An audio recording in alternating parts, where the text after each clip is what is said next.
Welcome back to Missing. I am Tim here today with Lance. Lance, how are you today? I'm doing fantastic today, Tim. I got to say, the guest that we have on is such an amazing human being, such a genuine human being, but every time he comes on, it means that there's been a development in the story that he's presenting to us, and I think we say this right off the bat in this conversation with him, that this story is one of the most notorious crimes in American history. I would say in the top 3 of my lifetime. But Tim, I need to know how you're doing today.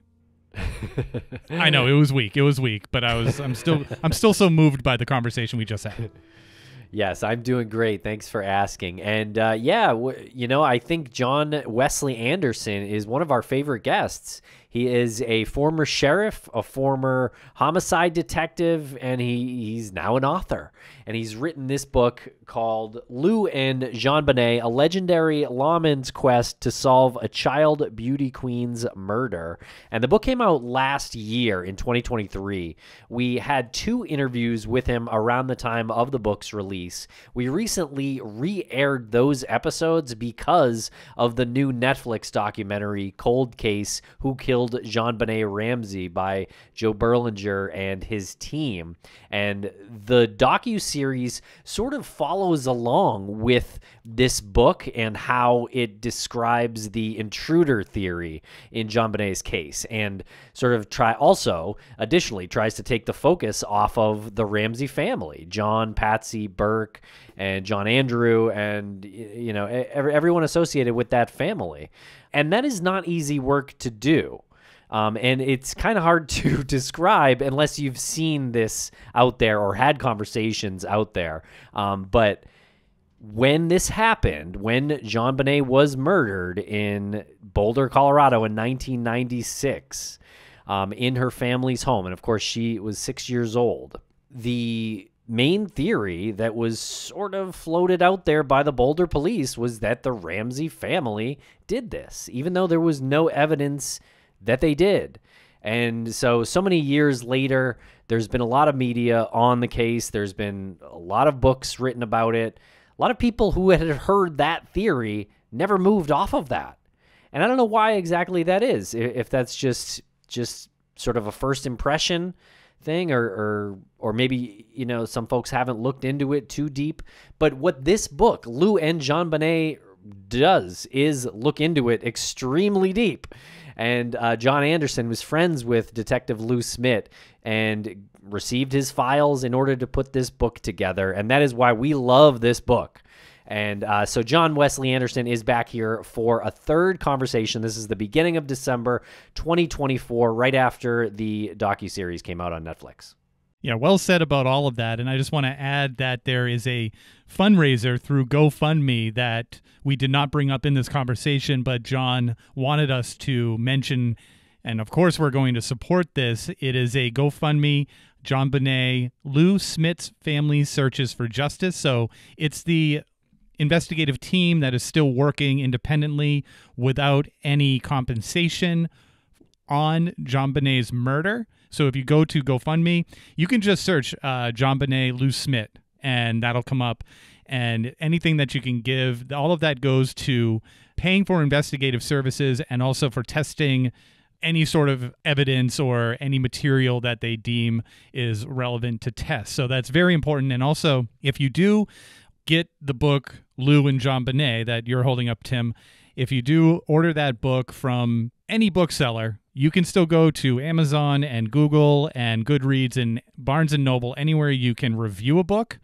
Give it a review, a positive one would be nice, because that bumps up the visibility of the book. And John has said he's not doing that because he's making a ton of money off of this book.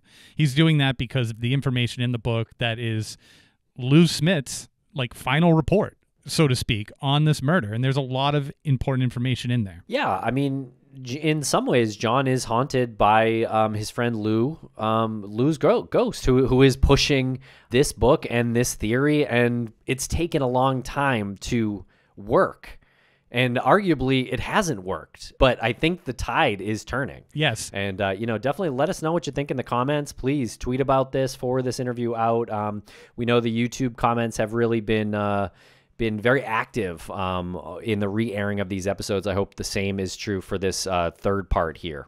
Yes. And you said a couple of things right there that I think are going to be further elaborated on in our final thoughts at the end of this episode, which is something that we so enjoy doing, and I cannot wait to contribute to it after this episode. So stay tuned at the very end of this episode for our final thoughts on this conversation. Okay, and make sure to follow us on social media at Missing CSM. We're going to break quick for commercial here, and we'll be right back with author John Wesley Anderson.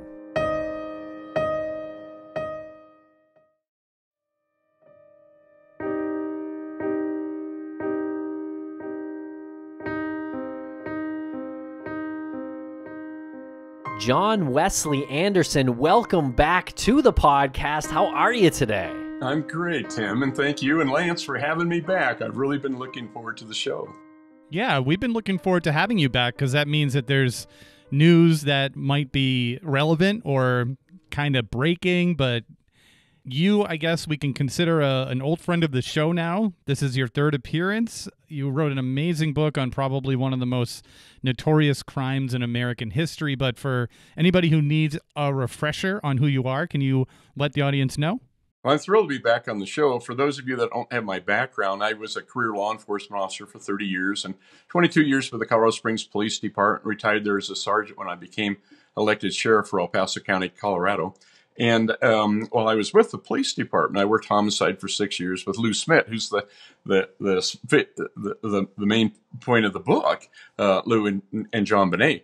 And so I had a distinguished law enforcement career, had a chance to go into the corporate world, worked 10 years with Lockheed Martin Corporation afterwards, and then took an early retirement so I could focus on writing. That had been a passion of mine since I was a little boy, and I had several books that I needed to publish that just had to come out and get on print. And Lou Smit was picked up to be part of the JonBenét Ramsey task force with the DA's office in Boulder, and I didn't realize there'd be another book there.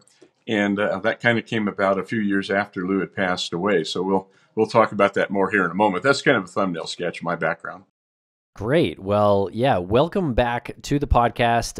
You wrote this incredible book, Lou and JonBenét, and it's about your friend, Detective Lou Smit, and this case. And Lou, specifically, and obviously JonBenét, are back in the news, because of the new Netflix docuseries called Cold Case: Who Killed JonBenét Ramsey. And I just wanted to get your take on this docuseries from Netflix. Well, we're thrilled to have the docuseries out finally. It was about a year in the making. That was something that was on my mind when I wrote the book, and I formatted the book in 3 parts, 3 acts per part. So I was hoping, a producer or a director or somebody would pick up on that, hey, this could be a good documentary.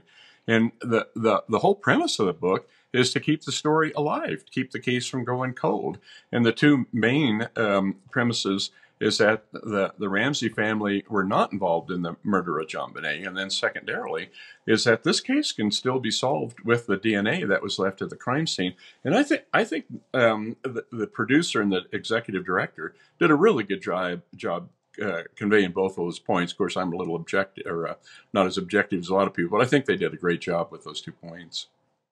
And in the scope of, Hollywood and the reality of your work, how did these 2 worlds come together? How did they reach out to you, and what was your feelings when you were initially approached? That was really a good question, Lance, because I had never been down this road.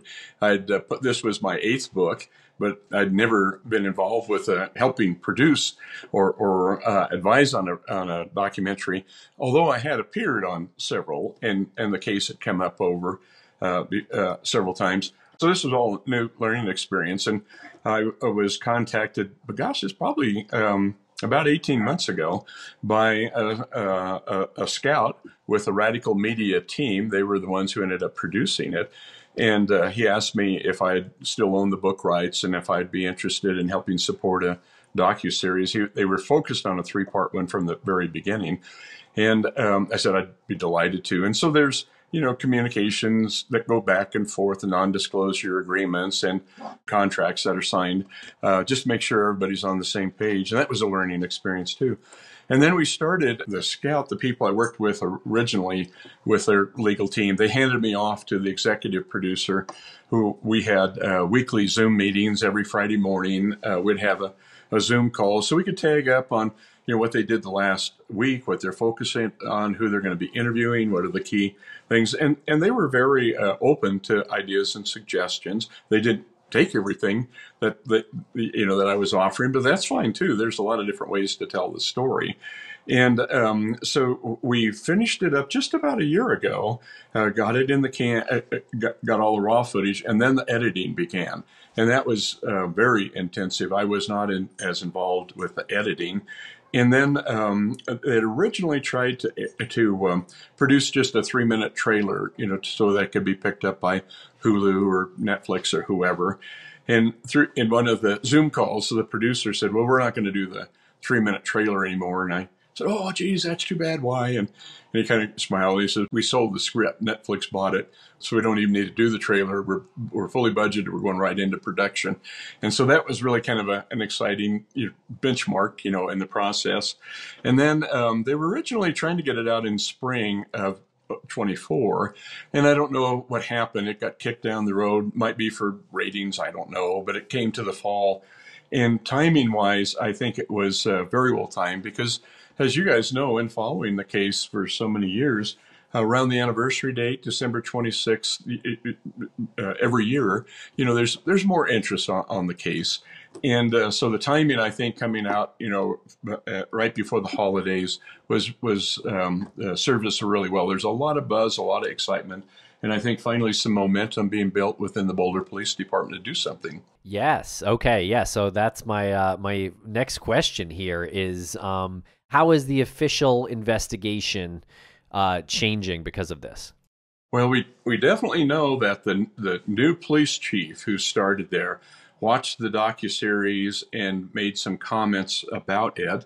He filmed a media release and a written release that they're doing everything they can. They're open to receiving leads, following the DNA evidence.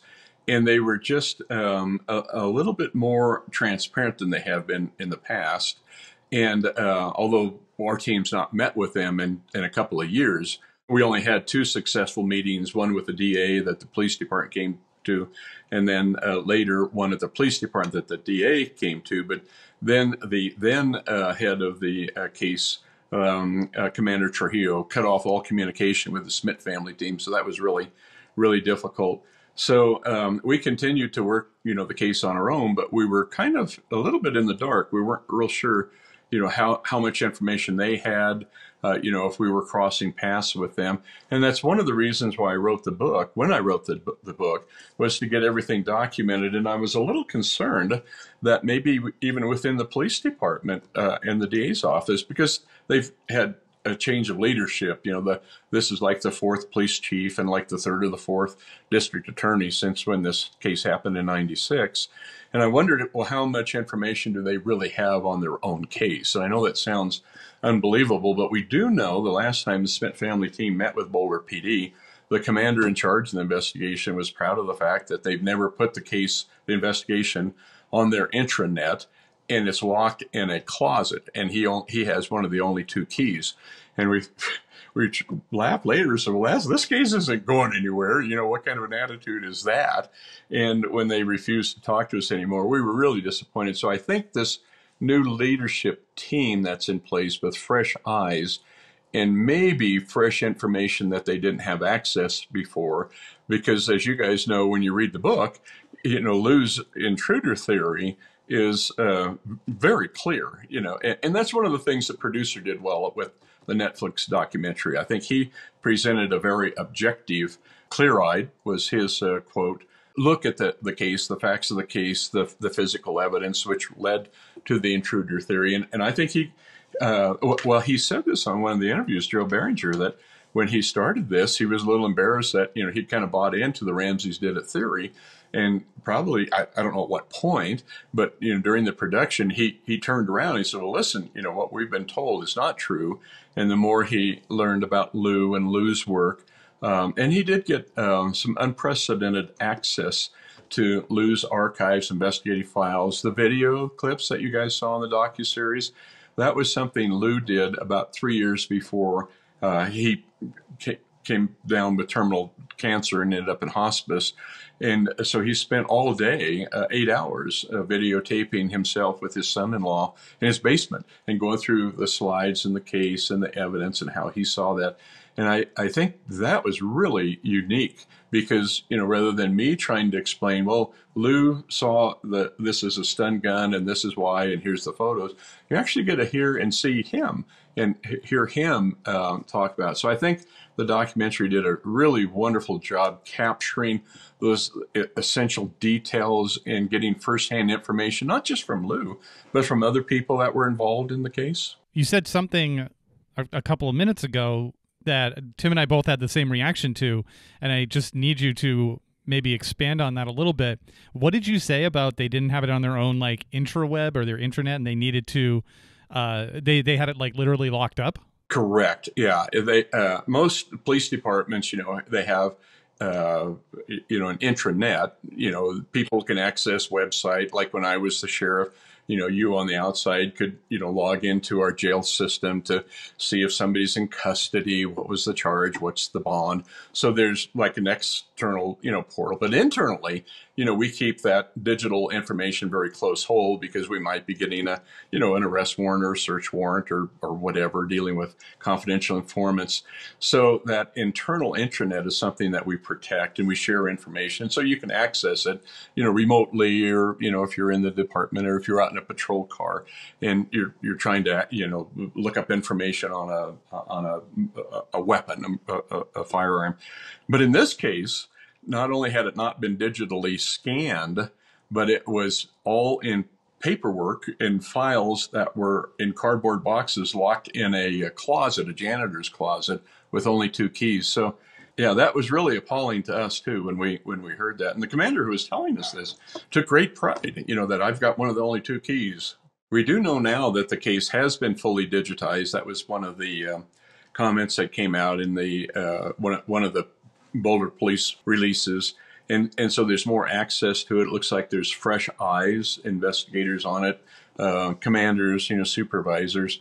So we think the case is really getting a lot more attention. And what we hope is that, if you're a detective assigned to the case or supervisor, how can you not, want to look at the docuseries? How can you not want to, keep track of the physical evidence and then compare that, what's in the actual case file? Yeah, absolutely.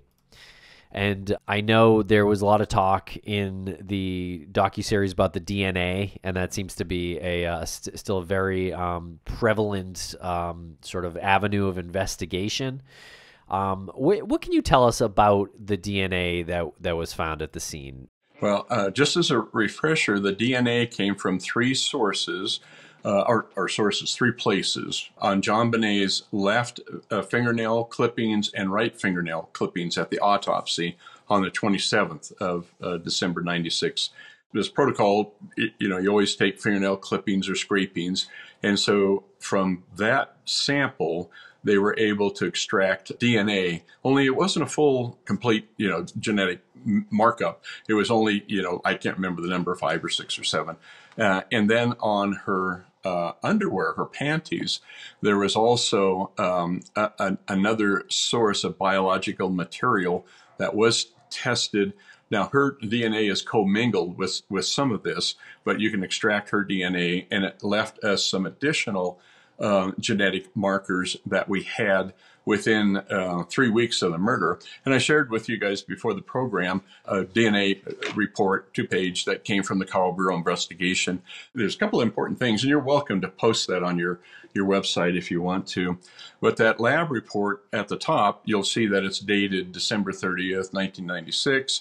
It lists samples of DNA that they've collected from various people and names every member of the Ramsey family, to include the ones that weren't even home at the time, John Andrew, who was off at college, and others. But anyway, you can see the names of the people that they drew DNA from within 4 days of the murder. You'll also find it interesting at the top, there's a series of codes, for the the offense, the standard reports, the law enforcement agency, and then suspects. And you'll see that both Patsy Ramsey and John Ramsey were named as suspects 4 days after the murder by the Boulder Police on that evidence report when it was submitted.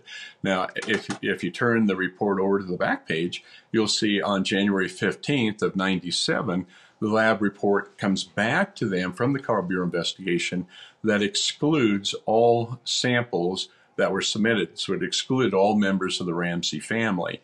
And that report was not made public. And in fact, that report has an interesting history, and we don't know all of it.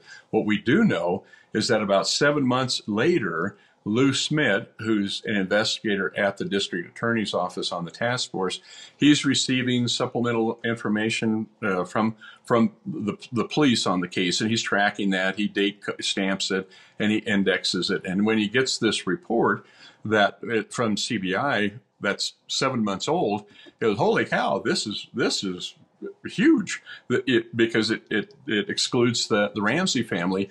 And he questions, well, why are we still considering them, under the umbrella of suspicion? That was the catchphrase the Boulder and media were using. And he said, there's clear evidence that that excludes them. And then in 2008, the long johns that JonBenét was wearing, a newer method of DNA extraction called touch or trace DNA was used. And below the waistband, there was another source of DNA that was identified.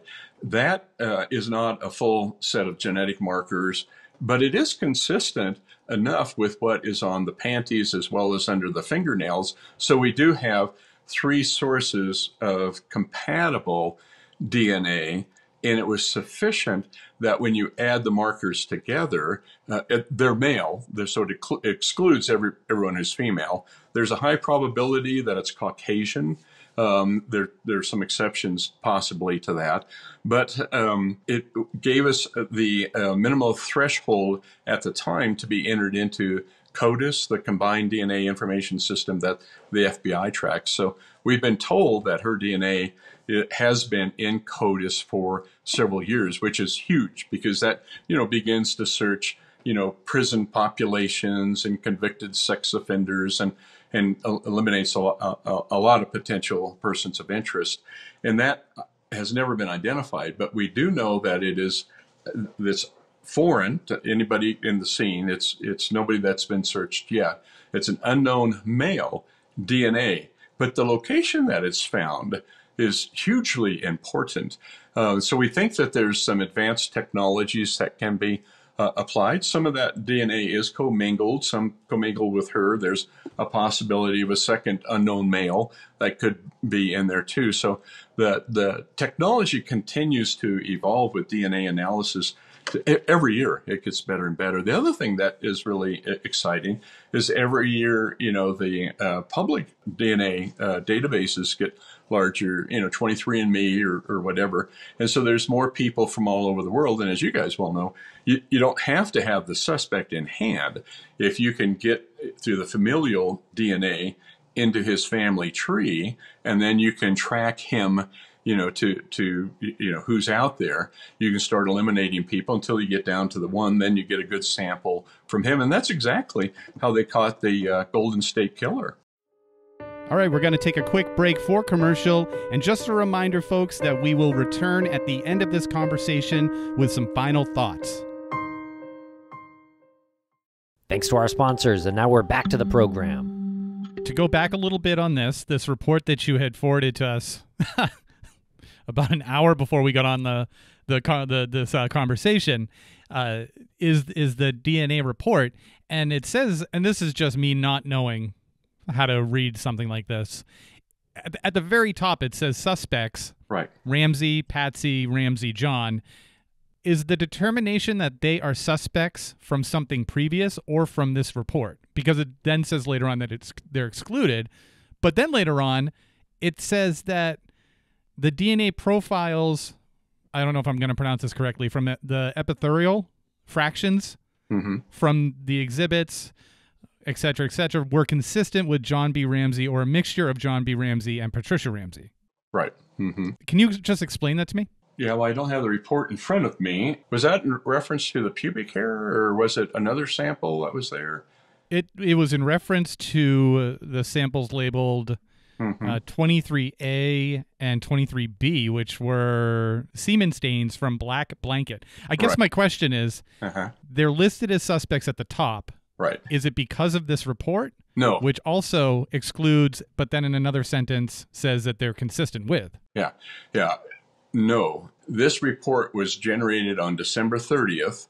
The analysis came back on the 15th of January, 2 weeks later. So they were named as a suspect before any of the analysis. Okay. And again, just to clarify that, the blanket is found in the Ramsey home. And, you know, I think it's not uncommon, you know, to find, you know, seminal fluid or, you know, body fluids or whatever, you know, on a blanket, you know, so you kind of, you know, take it from there on your own. But what we do know is it doesn't give us anything that helps us identify or unknown male whose DNA is underneath the fingernails or on her panties. So there is DNA left at the crime scene on her body as well as on her clothing. And that's the unknown male DNA. The identified male DNA with John and the commingled with Patsy is unrelated to the murder. That goes a long way in explaining why certain documents aren't released to the public and why certain documents have sections that are redacted, because if you give a quick glance on that like I did, it looks like it's saying there was this black blanket that was used to clean up bodily fluids, and then you just make that association that this had something to do with the murder itself. But like you said, this is a blanket that was found in the home. Yeah. And that CBI report was something that was in Lou's investigative file when he had a copy of that, digital copy, when he left the Boulder DA's office task force. And then he had that in his investigative case notes until he passed away. And then all of his computers and files and everything he had been working on was passed down through his estate to his 4 children. And that's how I got access, was through Lou's family as being part of the Smit family team. And one of the things I had to struggle with, and I think when I was on your show last, Tim, I think the reason I may not have sent that to you guys was I listed in my book and talk about the DNA and spend quite a bit of time, but I don't think I had made the decision to release that document and until afterwards. And that's why this morning, Lance, when I was thinking, you know, did I give this to you guys or not? I thought, well, I'll go ahead and send it to you. And if you say, oh, yeah, we got this, it's no big deal. But it is kind of a big deal. And how that came about, I had that, or Lou had it, and then our team had it. And I wrestled with the ethics of me releasing this to the public, making it a public document, because this isn't my case. And, you know, the other law enforcement agencies, both Boulder PD and the DA, they could be rightly upset with me for revealing information in my book, but particularly releasing an official document. And I wouldn't blame them for being upset. And I really wrestled with, you know, being a retired law enforcement officer, you know, is this ethically the right thing to do? I ended up deciding if I didn't do anything, that would be unethical. If I had physical evidence, information on this case that excludes this family, then it would be immoral, not only just law enforcement unethical, but immoral for me to sit on that information. So I consciously made the decision to release that about a year ago and ended up releasing it on Fox News. It went around the world. It was picked up in the UK and other places. And but I think when you read the document and you see that, it causes you to question, well, how come this wasn't released by the police? Why wasn't this given to the Ramsey family? Why wasn't this told? And it makes you wonder, where was that document for that 7 months? And had Lou Smit not been there and took that among all these other documents with him, thousands of pages of documents, where would we be today? Because I think it's that important. I think it's that groundbreaking. I wondered if that got shown to the grand jury or not, and I was hoping that would come up in the documentary, you know, when they were talking to the grand jury special prosecutors Michael Caine and Mitch Morrissey. And I don't remember, you know, anybody showing that to them, saying, did you see this?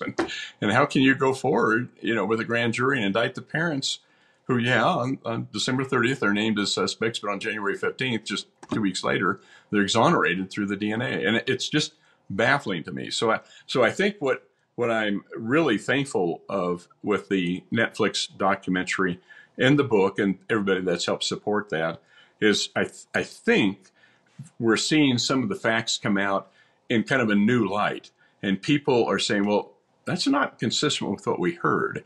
And if it's within the law enforcement community in the Boulder area, hopefully they're taking all of this, you know, into consideration as they look through their persons of interest. And Lou left behind a long list of persons of interest. Very good. Yeah, I would love to talk about some of those, because I know the docuseries goes over a few notable ones. Yeah, would you mind telling us a little bit about some of these folks like John Mark Carr and Gary Olivo? Yeah, these guys were really well known through the media and all. I think that's one of the things that the docuseries does well is there's been 6 or 8 guys that keep coming up over and over again, and for good reason. You know, they either confessed or you know, there was evidence that drew them to the attention of the police.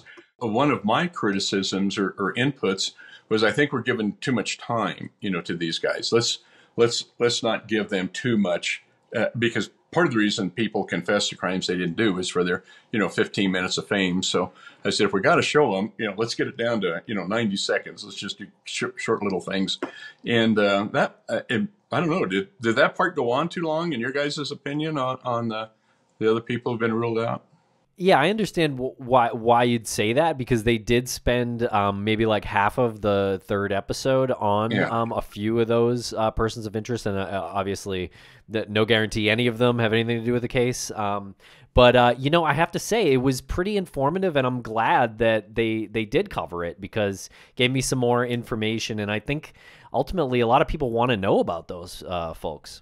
You're absolutely right, Tim. And that is one of the good things that they did by going into that much detail, because when and if there is an arrest and we go to court, you know, all of those guys would be perfect straw men, you know, for, you know, public defender, defense attorney, say, oh, well, you know, how about this guy Gigax? You know, he had, you know, 1, 2, 3, and, you know, could lay out the evidence. And that would certainly cause, you know, some reasonable doubt. But I think what the documentary does when they, you know, go into kind of a deep dive on each of those guys, John Mark Carr, perfect example, is his DNA was compared, and it is not what was left at the crime scene.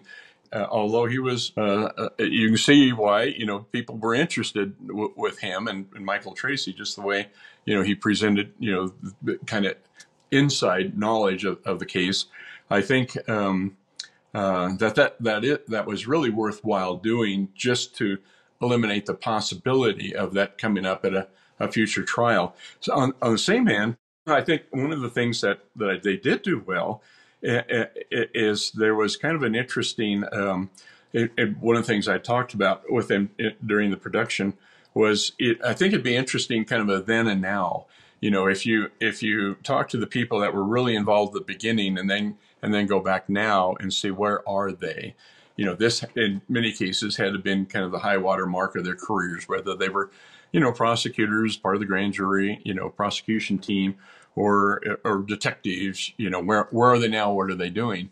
And you can kind of start to see a pattern there, you know, with those people. Did they have a continuation with their career in law enforcement, or did it come to an end and they went into some unrelated, you know, business? Did they go write a book, you know, and you know, how did that part of their lives end? So I think that was kind of an interesting thing too, that was really well done.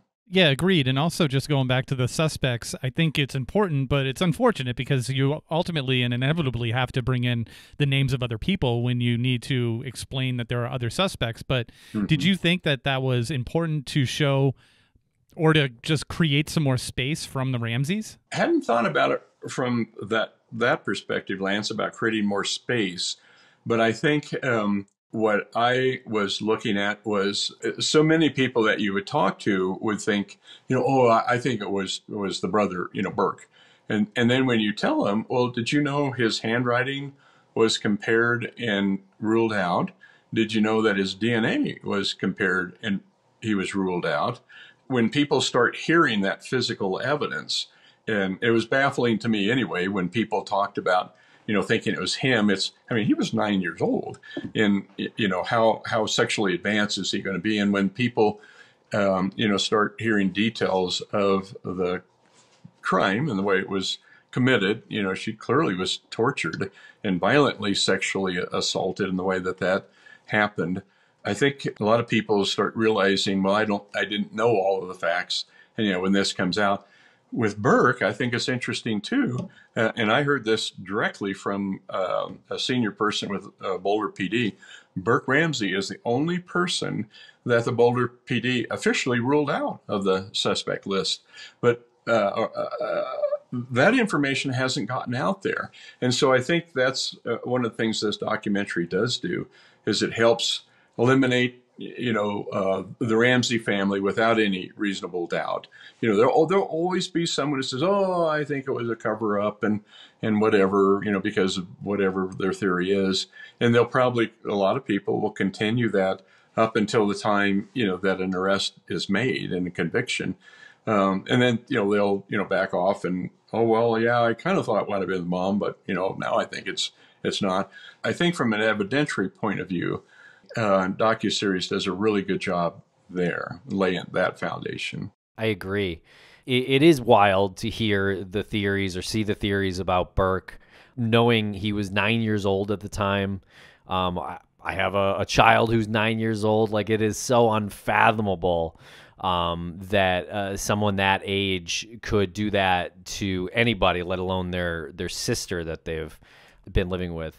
But in the interview that they showed with Burke in the docuseries, he was 2 years older, and I imagine considerably bigger. Those are some serious growing years for a young boy. So I don't know how far that video had ever gotten out previously, but I just wanted to make that note that he was definitely smaller when JonBenét was murdered than where he is in that interview video.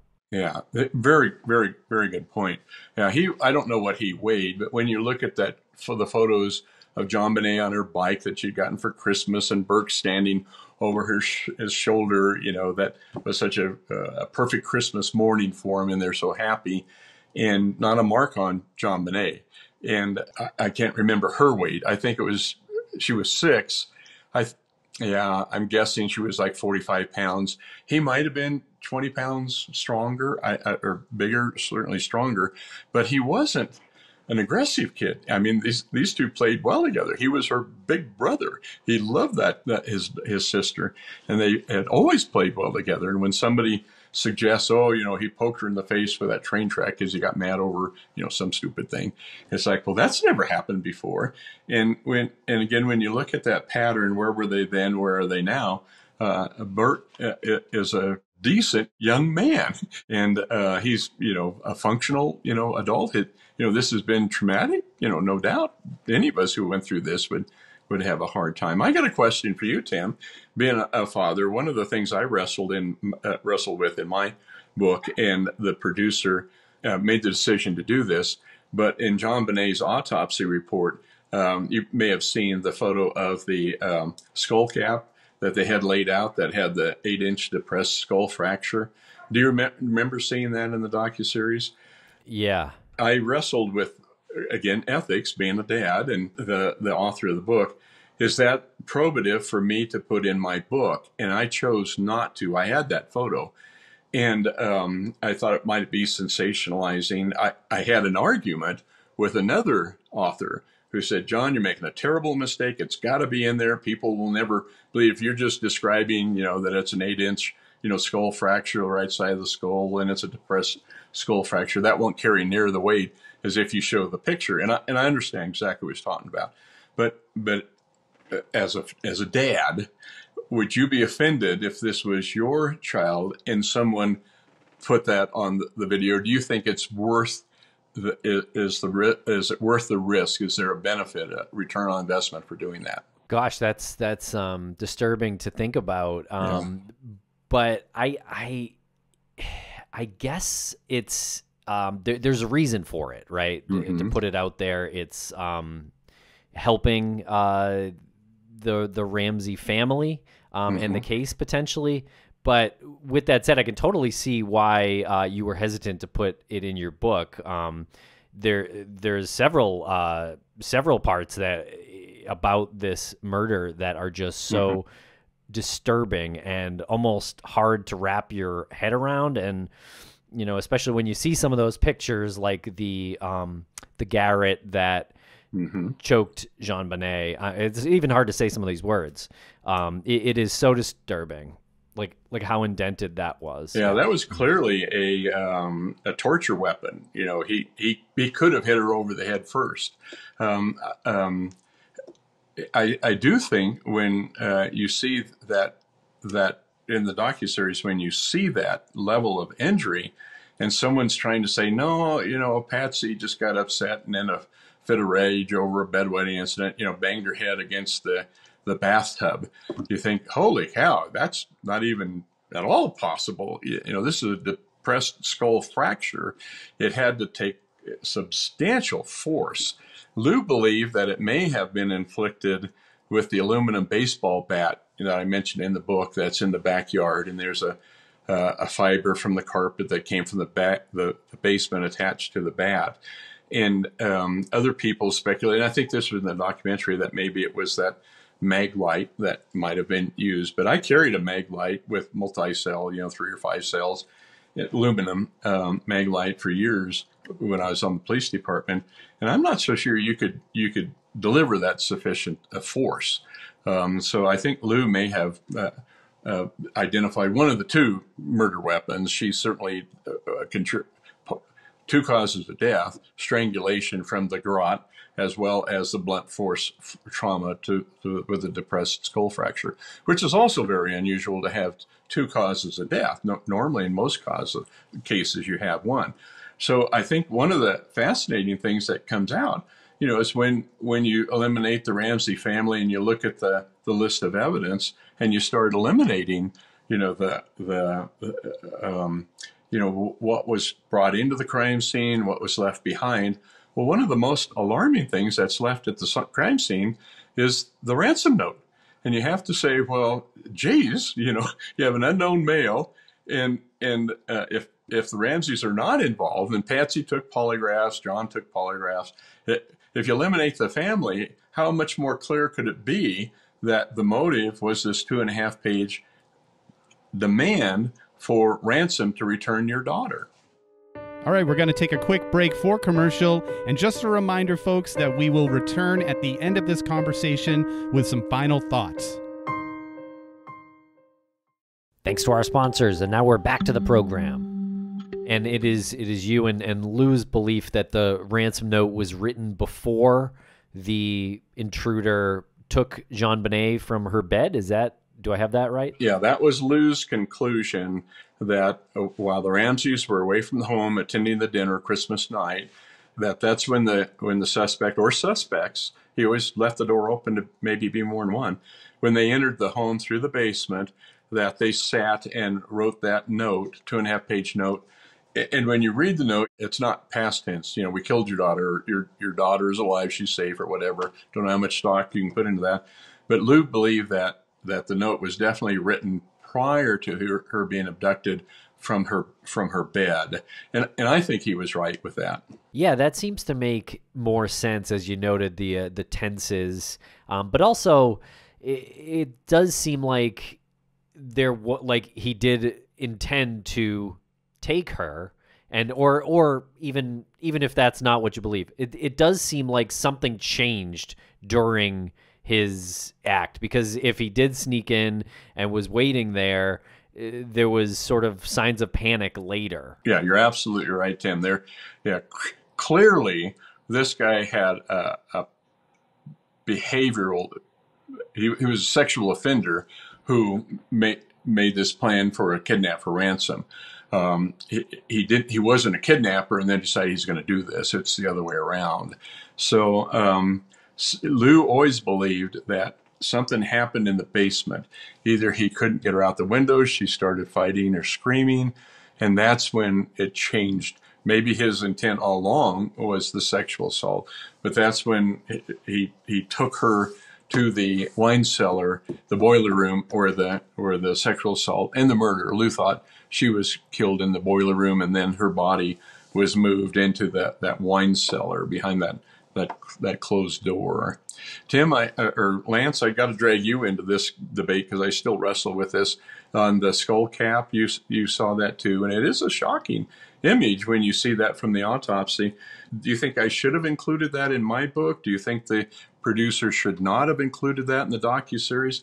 Lance, what's your opinion? Yeah, it's such a delicate balance, right? To include something that's so graphic, to really drive home how brutal something was. I hate to say it, but I'm glad that they included it in the documentary. I totally understand why you didn't want to include it, because I think Tim said before, there's so many other like horrific things about this that are included anyway. There's really no need to pile on. But I think when it comes to the documentary, and again, like it wouldn't have offended me if you had included it in your book, because I would have seen the purpose of doing so. Because you've already set up your book as something that is like responsibly told, written, and not salacious to begin with. So it would be out of character for you to just throw this thing in just to like, shock value. And the same thing with the documentary. I think it's effective for something like that to be in this documentary so that it can further show just how brutal this murder was. And again, take the eyeballs off of individuals who never were violent before this, have never been violent since this. How could they just have a momentary snap insanity and just lose it so viciously and then go back to being not violent? So I think for that reason, I support that image. I support that being in the documentary, because it says more than just look at how brutal this was. Like, we should all feel bad. It should really go a little further than that. That's really a well-reasoned response, and you knew I wasn't going to throw you under the bus there, but I was really curious to hear, because I know you followed this case so closely too. It might be something interesting for your viewers or your listeners, to wrestle with, because sometimes, it's easy to criticize somebody else until you've been there. And in fairness, I may have been overly cautious, that I didn't come across as being self-serving, especially as the technical advisor on the documentary, that I'm not just out here to sell books or, sensationalize this. I wanted it to be, if anything, a little more guarded than that, because I wasn't just protecting my, good name or being worried about, civil actions against me or my publisher. I'm really interested in preserving the legacy of Lou Smit. And again, having worked personally with him for 30 years and seen dozens and dozens of his, investigative reports. And I talked to other friends about this too. When you look at Lou's reports, particularly his spreadsheet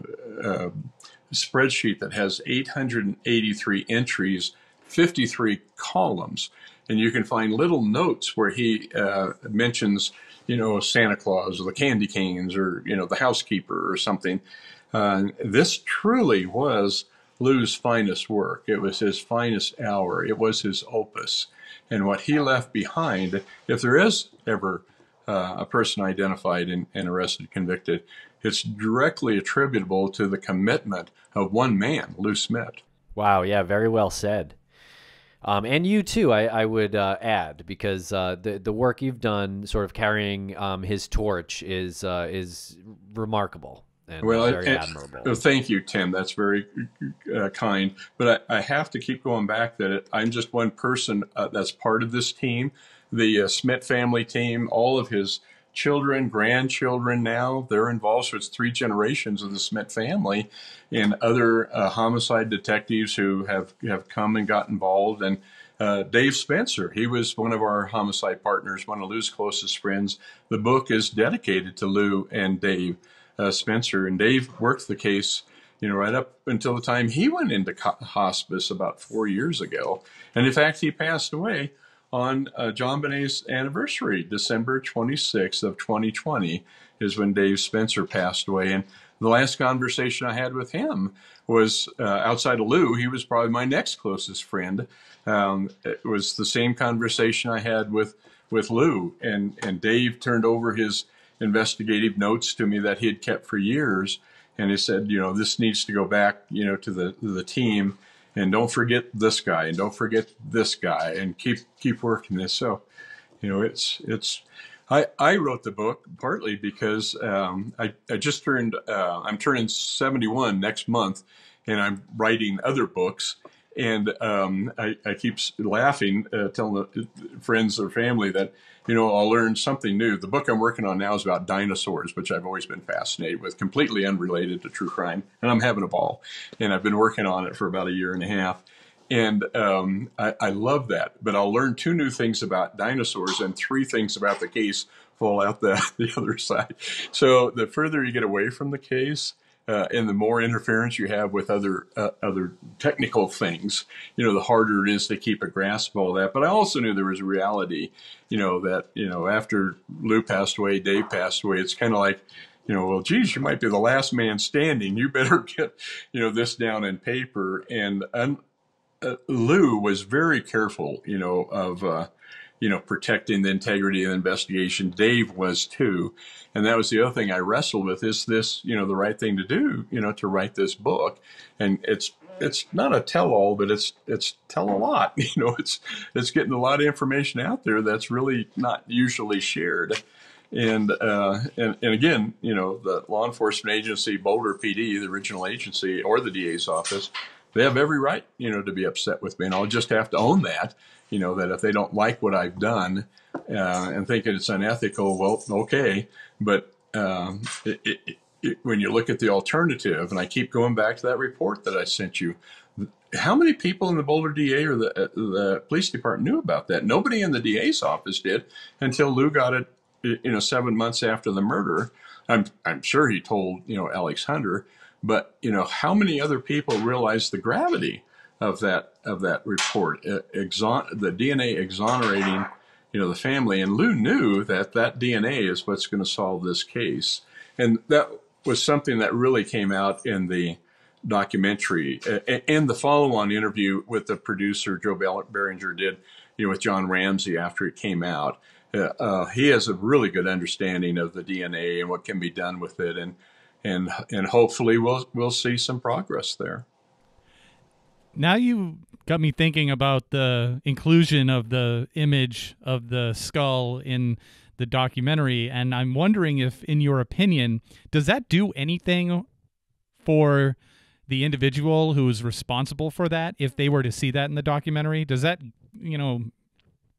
make them feel a bit of remorse or a little like self-disgust or anything? Is that a tool that can be used? What a really good question, Lance. And I don't know the answer definitively, but I have been involved in over 100 murder cases, very violent cases.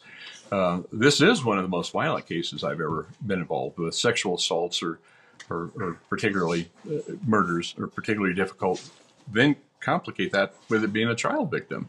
But most murderers, particularly serial killers, the very top of the pinnacle of violent, evil men, and you can throw some women in there, but most of the killers I've arrested or been involved with were men.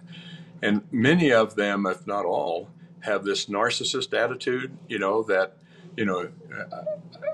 laws don't pertain to me. Most criminals think, well, I'm never going to get caught. I can do whatever I want. Tragically, in this case, this guy hasn't been caught. And so I think he can continue doing what he's been doing, without worrying about that. So I think, if you were dealing with a rational person like you or Tim, you'd probably say, oh, yeah, I didn't mean to do that, whatever. But this guy did. This was a coup de grace. That blow, Lou thought, and I think he's right, meant, to kill her, the sexual assault, the the strangulation, the torture that had happened, and before he left, he knew he had to make sure that she was dead, and that's what that blow was for. So I don't think he would ever show any remorse. The remorse would be, oh, I got caught, darn it, or whatever the right word would be that I can't use. But yeah, it's more, narcissists are more about me. It's all about me. I, not about, well, I sold your car and you can't get to work. Well, that's, too bad. I needed your car and it belongs to me now. Now, you mentioned you've worked on or been a part of almost or around 100 murder investigations. Have you ever seen anything like this that involved a home invasion and the investigation? It just kind of goes in several different directions like this. Well, most home invasions, are drug related or whatever. I've only been involved in one kidnap for ransom. And that was a young child and her mother. They were both abducted, and the ransom demand was, I can't remember what it was, but it wasn't $118,000. It wasn't a specific amount. It was, give me $1 million, you'll never see your kids again. And fortunately, these things don't happen a lot, at least in my experience in the communities where I lived or worked. But is extremely rare is the garrote. Again, I've been involved in 100 cases, and I've talked to detectives like Lou, who was involved in over 200 cases, and we had never seen a garrote before. That's a highly unusual device. You could lock me in a room for a long time, and I could never fashion that garrote like it was. And whoever did that, they didn't just dream that up during the crime. They were in contact with JonBenét's, some of her hair was embedded in the knot, so he's in contact with her while he's fashioning the garrote for purpose, not to kill, but to control, for the asphyxial strangulation, to cut off the blood flow and bring her near death, loosen it, allow her to come back. It's a torture device the way he's using it. But to be able to fashion that in situ with that paintbrush, that middle part of the handle, to break off the bristled end, fashion that, probably in low light conditions. I don't know if he had a light on or not, but it's not in good condition. So he didn't bring that into the crime scene. He made that there. And then he took the tip with him. That's never been found. And then when you think of, the wood splinters that were found in the vaginal area, then, I think that tip of that paintbrush becomes even more critical from a modus operandi perspective. But back to the person who did this, they had to have practiced this. They had to have researched this. Same way with the slip knots. They used paracord 550, which at the time was not real common. It's more common now with outdoor enthusiasts. At the time, it was more, a military, and people who it was used originally for suspension lines on parachutes. So people who were in special forces or, Green Berets or SEALs, they knew how to fashion a garrote. They were trained how to take out a sentry, coming up from behind. And certainly they'd know knot tying, and they would carry, some cordage or find it or use it, but they wouldn't carry, something that's non-essential that you can find in place, like, the handle that you can fashion from something that you're going to be able to, lay your hands on, wherever you're at. And so that took someone with some exceptional training and skill that they had developed before. The paracord, it wasn't that she was just tied up. Her hands were tied up in slip knots. So the more she struggled, the tighter they became. And then Lou was onto something really important about sequencing of events. He showed how the paracord, on one end of it was melted and the other end was frayed. I don't know if you guys work, with paracord much, but, the opposite end will fray, and that's why you put a little match or something under it, to melt that, because part of it's nylon, so it holds it in place. But the two ends of the cordage that's tied around the wrist, both ends are frayed. So he talked to me about that a lot, and he said, this shows me that this cordage came off of one long a spool or continuous piece that was cut and that the garrote was fashioned first in the basement, because you've got, the handle right there. So it was fashioned there. And then after that, the wrists were tied because it's frayed on both ends. And that showed plan, design, intent, means, motive, opportunity. He had brought those items in there, and he did not have. He didn't leave the roll of cordage behind. He took that with him. Same way with the duct tape. There was about a 6-8 inch strip of black duct tape on her face over her mouth when her dad found her in the basement, and he ripped that off. But there's not a roll of duct tape anywhere in the house. So somebody had to bring in a roll of duct tape, tear that off when they applied it, and then they took that with them. Same way with the stun gun, that was used. The Ramseys didn't own a stun gun. They didn't even know anybody who had a stun gun. And Boulder Police, last time I talked to them, they told me, no, Smit's absolutely wrong. That's not a stun gun. You said, well, what is it? Well, I don't know. Maybe she laid on a button or something, on the floor and it left an imprint. I said, that's just nonsense. And I said, when you look at a close-up, the slides, and I think the documentary did a good job with that, you see this little blue line, with electrical arc, between the two probes. And I said, the distance of there that, Lou pointed out was, 3.5 centimeters. Well, that's the same with what's on her face. And then when you look at the air taser stun gun that was on the market in 96, he said that's the distance between those probes when you take the top of it off that shoots the probes and you're using it as a direct contact weapon. And I think Lou nailed that. And after you listen to it, you think, well, yeah, he was right. But other people, especially in Boulder DA's office, that no, I think Smith's wrong with that. Well, okay, then what's your alternative theory? Well, when you don't have one, that gives the other theory a little credibility. But what do you guys think about the stun gun? Were you convinced? I just want to ask a question about the garrote again. The choice to use that when somebody could have just used their hands. If the intent wasn't to murder her with the garrote, just to strangle her to the point and cut oxygen off to the point of, passing out or near death, why wouldn't they just be using their hands? Yeah.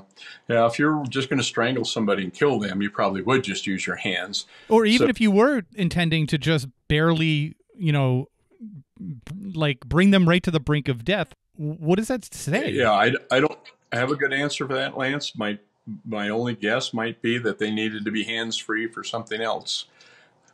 Or a hand-free. Yeah. Yeah. For something. Yeah. So, that's a good question. But I think it does show that if it was the heat of the moment, and you're overcome with something, anger or whatever, you might manually strangle somebody.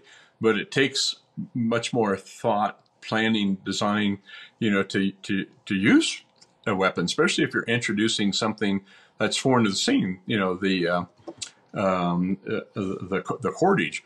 If you're just picking up the bat that was there in that room and striking her over the head, that could be impulsive or, whatever. But if you're bringing that bat into the scene and then you're taking it out, if in fact that's what was used, then that's showing more, of this plan, means, motive, opportunity. Yeah, I think just one part of this case is just it's so hard to answer questions like that because we're not the crazy person, it's so it's so hard to put your head in to sort of rationalize why did they try to write a few ransom notes before they decided on the one that they did write? It's like, well, I don't know. I don't have an answer for that. Yeah, and I can tell you, Tim, you don't want to spend a lot of time, dwelling on those questions because it can take you to a dark place. And that's something I realized in writing the book. I've been involved in a lot of autopsies and things. And forgive me, guys, but, adults your age, hey, you live, at least this much of a life.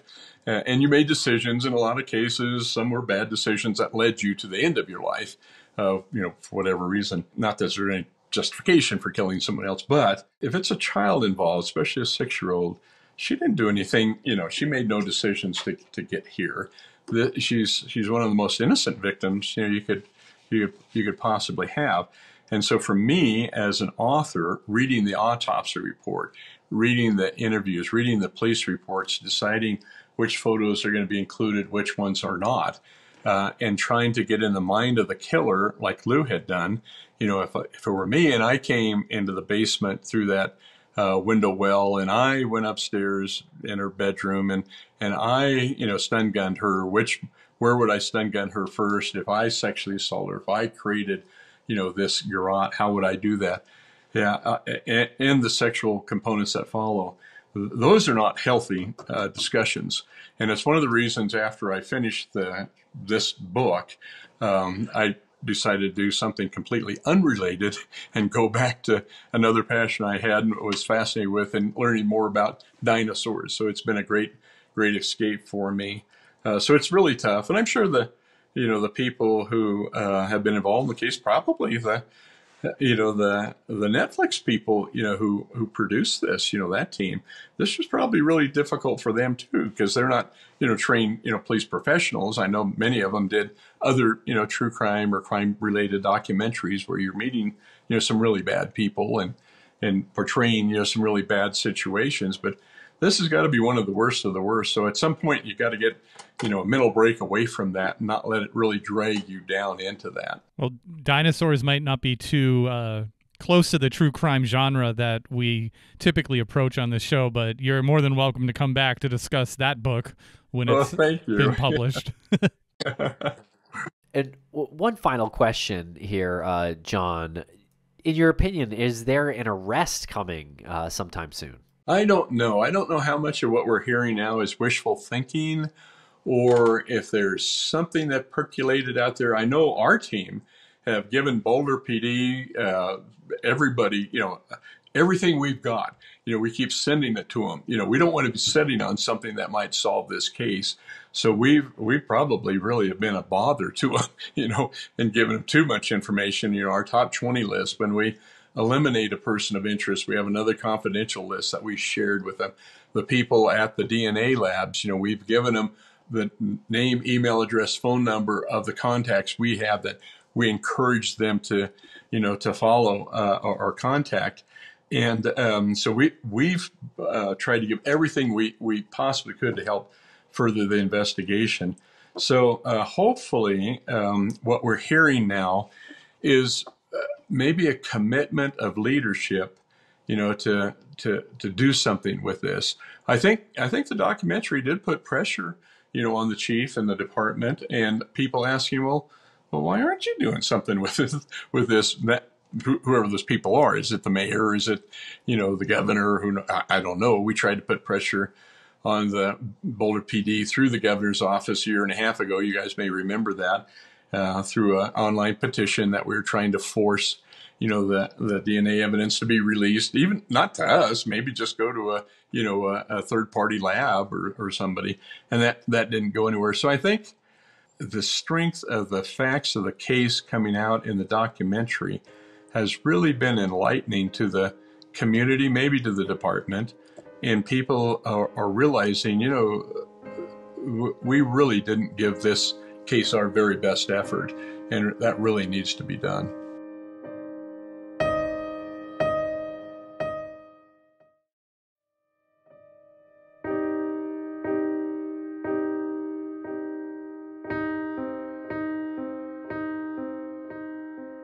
Okay, we're back here for final thoughts after the conversation with John Wesley Anderson.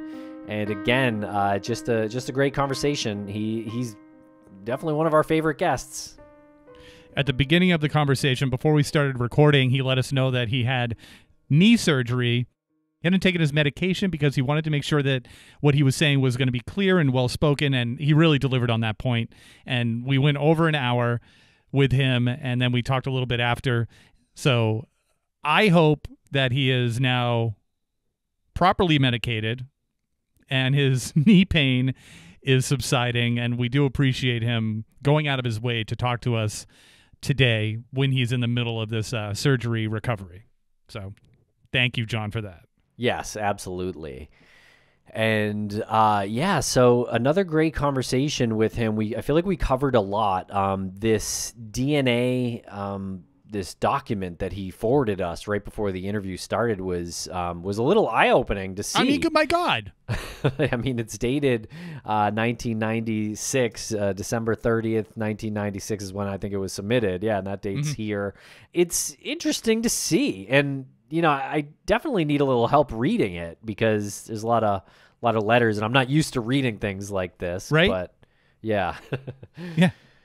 But it essentially seems to clear the Ramseys and, of that unknown DNA.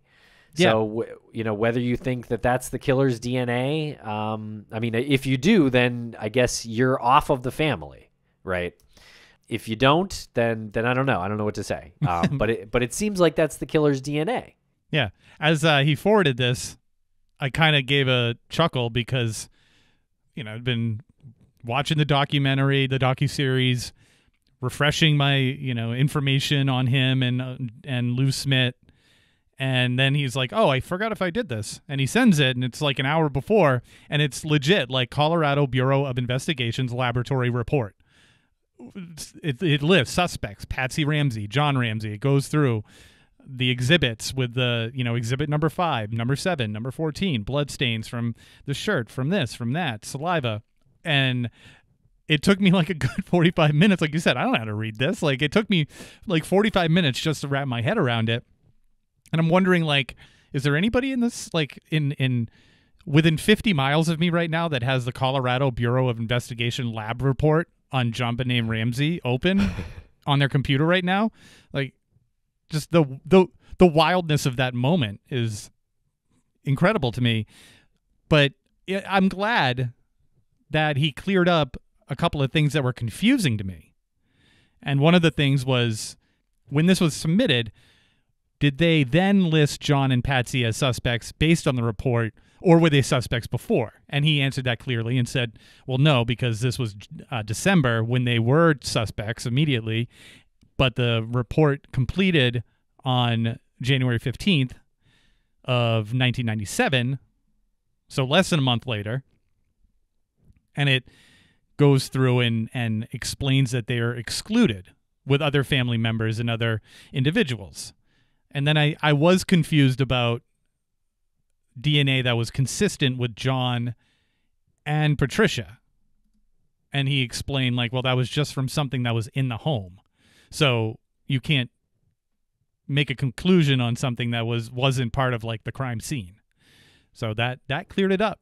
But like you were saying in the intro, like, this murder has taken on a life of its own because of information like this that's not properly explained. And sometimes people don't want to hear the explanation because it goes against their theory. But I hope there are more people out there that appreciate the correction of information and take that into consideration when they're formulating their theory.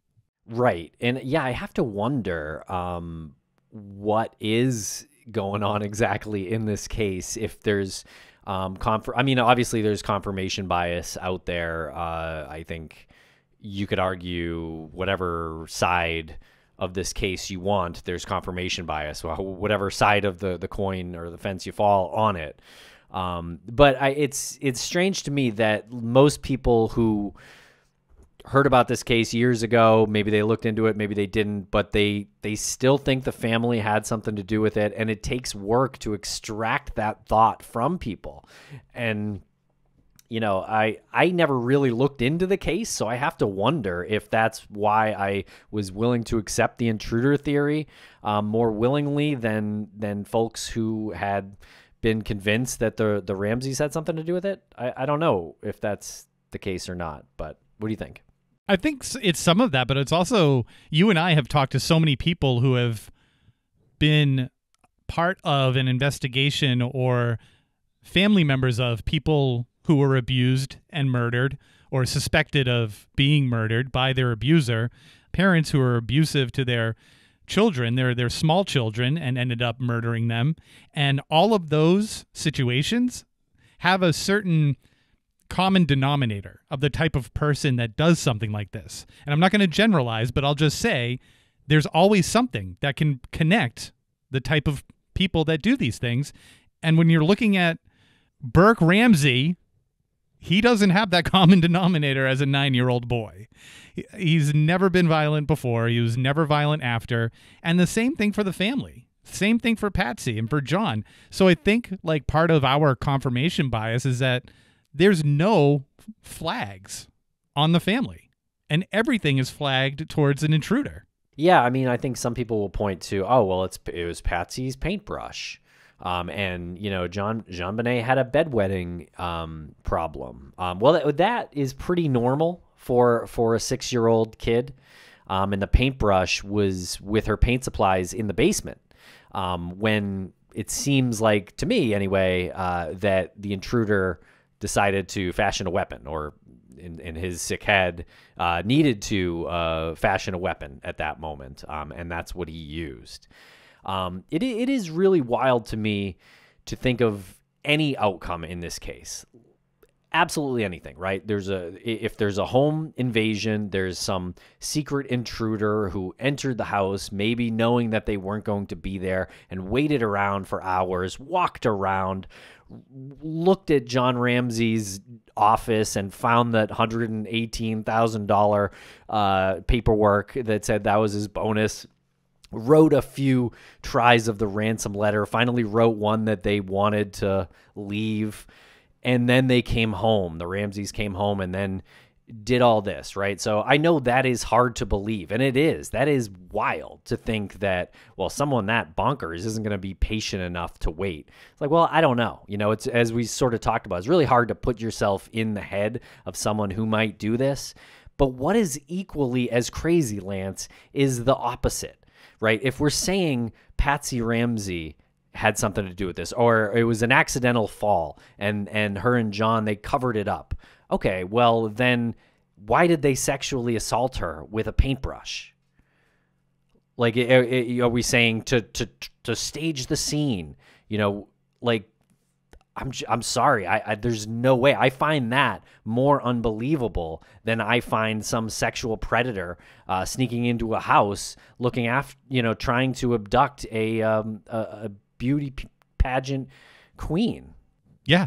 I think that also goes towards the topic that John was really intent on getting our opinion on, which was it responsible for the docuseries to include the picture of the skull and the damage that the skull had on it? And I think that what you just said, I think speaks to it, is like, no one falls that hard. No one falls that hard, like accidentally from a small distance. That's somebody who was hit with something like a baseball bat. I mean, it's not. If you're trying to make that into something where, well, she fell, like I think John said it, that she fell and hit her head on the tub, like, that's not a tub. It's not. Yeah. It's not slipping in the tub from a distance of 3.5 feet. No, I think it was the injury was consistent with like a fall of I want to say 3 stories or something in that range. Right. Yeah. Exactly. So if you're trying to come up with like, well, the damage was due to an accidental fall and then they had to stage it, if she had accidentally fallen and bumped her head and maybe lost consciousness, their next reaction is let's murder her and sexually assault her with a paintbrush and stage this whole thing instead of just taking her to the hospital. Even if they were tussling, she might have been fine. She might have been okay. She might have been okay. Yeah, probably concussion. If you fall and hit your head in the bathtub, like a concussion, reasonable. But like, even if they'd been pulling at each other in the middle of a fight, there's nothing to suggest that like they wouldn't look at her after she fell and not take her to the hospital. And the craziest part about this is, if we're talking about Patsy Ramsey, she had stage 4 cancer that she beat before JonBenét was murdered. So right. Good point. She stared death in the face. And then after beating cancer, a terminal illness, she's going to murder her daughter because she wet the bed? Right. Little things like that just get to her now? I mean, if anything, it would be the opposite way. You know, life would be even more precious, I would imagine. Yep, you let those little things go. You say, well, she's 6 years old. She's kind of common that she's going to wet the bed. You know, in the early interviews that we did with John, Anderson, I really liked how he show the book cover again, how he showed JonBenét not as a beauty queen. Right. And he and mentions that, yeah. Yeah, explain to us how Patsy wasn't that obsessive beauty queen driven must win at all costs mom. It was just it was a part of their life, like a part of hundreds of other little girls' lives whose parents put them in these pageants. There was nothing stand out about that, but the media got that whole image down, and she became this like mommy dearest character. And you're so right. Like, no one mentions that she beat stage 4 cancer beforehand, how that might change someone's perspective. And usually you don't turn into a complete maniac, a sexual fiend. You usually don't. A sexual murdering fiend. Yeah, I also think like some of the still images of Patsy probably didn't do her any favors. She does have those pale blue eyes, and oftentimes she was like emphatic in the way she was speaking. So still imagery doesn't really work that well in that scenario, because she kind of looks a little off, you know. But in fairness, she is a little off. Her daughter was just murdered, and there's also a part in the docuseries where I think they suggest she may have been on some kind of medication or something, and she's given a press conference. She's kind of slurring her words. And again, it's like, man, I don't know how hard that would be to do. I cannot hold any blame on her for, you know, if she took some pills to make it easier on herself. Yeah. I mean, pardon her for taking some medication to bring her anxiety down and maybe getting a little upset during interviews or getting upset with photographers or the media. Pardon her. I mean, her daughter was just brutally sexually assaulted and murdered in her own home, found by her husband during the holidays. Oh, look, she's got a wild look in her eyes. Yeah. Yeah, there's another thing I did want to mention. Lance, this is something that you had mentioned when we interviewed John before. The word panties comes up a few times, and it's in this DNA report too. And I know it is disturbing to you, and it is to me as well when we're talking about a 6-year-old girl. But I think the reason it's used is because she also had on like some long underwear or a nightgown. So I think they're trying to differentiate when, at least in John's case, when he uses that term. Yeah. And I mean, it's a different time when they wrote this. I was really surprised. This report was written in 1996, so it kind of puts things into perspective that the word panties is used in connection with a 6-year-old, because that's not the connection that we make nowadays. But yeah, I think you're right. I think they were trying to just make the separation between the long underwear and her regular underwear. But it is a much larger conversation. You had texted me as well how some people would say that, would use the word sexy when describing her at the beauty pageants. Like, that's way different. I would love to bring this up because, yeah, in the docuseries, there is a section where it kind of talks about JonBenét and, like, you know, maybe she was seen by just a larger amount of people because she was in those beauty pageants, and it goes through sort of, you know, some of the video and things like that. I thought she looked adorable as like a little kid, you know, but it would cut away to interviews and they would like, well, she's dressed all sexy. What do you expect? It's like, no, she's not dressed sexy. She's dressed like a little kid with makeup on. Like, she's wearing a dress, yeah, but she's not sexy. She's not really doing anything sexy. She's being a little kid. She has makeup on. And yes, the whole pageant thing, you know, I guess I have some opinions probably on that. Not really that strong ones, but, you know, it's not something that I've entered my kids in, put it that way. I'll stop there. You know, and when they wear makeup, I don't love it now. They're young, you know, but it's a part of life. And that's that culture. That's that beauty queen culture or beauty pageant culture. Yeah. I mean, if the word sexy is coming into your mind as you're describing how she was dressed and how she looked during these pageants, then take a little bit of a deeper look at yourself. Because, I mean, I could understand someone saying they're trying to dress her up to look sexy. Yeah. That's different than saying, well, she's dressed all sexy. Well, in fairness, that might have been how it came out in the docuseries, but I still think that's kind of wrong because they're not actually. They're not dressing her up sexy. They're dressing her up like a little kid with a dress on and makeup. Yeah, exactly. It's a really tough point to argue for. Yeah. Just say pretty. Yeah. Just say pretty, or like they're trying to make her look like an adult. Like, it's just right. It's weird. It's a weird word to use. It is a weird word to use. Yeah, but I think that's what they meant for the most part. But yeah, I did just want to mention it here because it was something that bothered me as well. And you know, it's pretty obvious if you've had that thought and you watch the docuseries at that section. You know. Yeah. Well, maybe we'll do some more during a subscription show. Yeah, I would love to. And I'm sure there'll be a lot of comments on this episode, and we welcome them all. Hope there's no one offended by our comments here today. We definitely have the same thoughts in this case. And, you know, so sometimes there's not that back and forth, but, you know, that's what the commenters are for. So we do appreciate all the comments, even the dissenting ones. Please. Send us your questions. Maybe we will be able to have John Anderson back on to address some of those questions, or maybe even a live show at some point with John Anderson. I think that would be a really great, might have a great turnout. Yeah, absolutely. And if you're taking some time to leave comments, we mentioned at the beginning of the show that they have a GoFundMe that helps fund this investigation. Even if you're leaving dissenting comments, just, you know, as long as you're online, swing over to GoFundMe and just search the JonBenét Ramsey, Lou Smit GoFundMe.